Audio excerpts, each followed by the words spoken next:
Thomas Sankara a été l'une des victimes, l'un des martyrs, parmi tant d'autres, tombé très jeune, tombé avec conviction, qui a rendu le dernier souffle avec dignité. Et il était tout à fait normal d'ériger un mémorial en son nom. Et vous verrez que dans l'histoire de l'Afrique, tous ces hommes pétris de sentiments de patriotisme,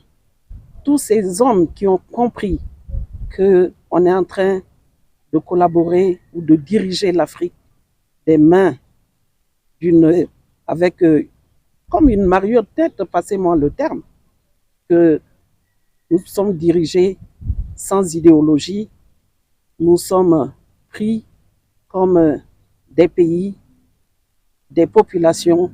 qui n'ont pas d'aspiration et que c'est la même idée qui a prévalu depuis le temps de l'esclavage qui prévaut jusqu'à aujourd'hui et que on veut nous imposer. Nous disons non et nous dirons toujours non. Parce qu'il y aura toujours dans nos différents États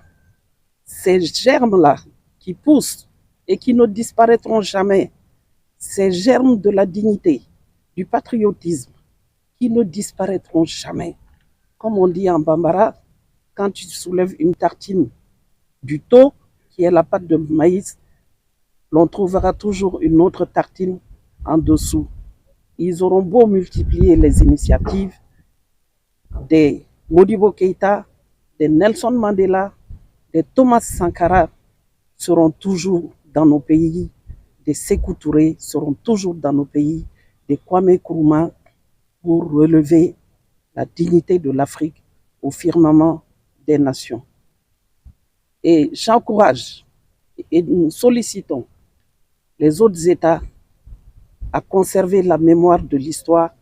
afin que l'impérialisme et le néocolonialisme ne cherchent pas à falsifier l'histoire de notre pays ou de nos pays respectifs à leur avantage et à nous maintenir dans des liens de l'annihilation,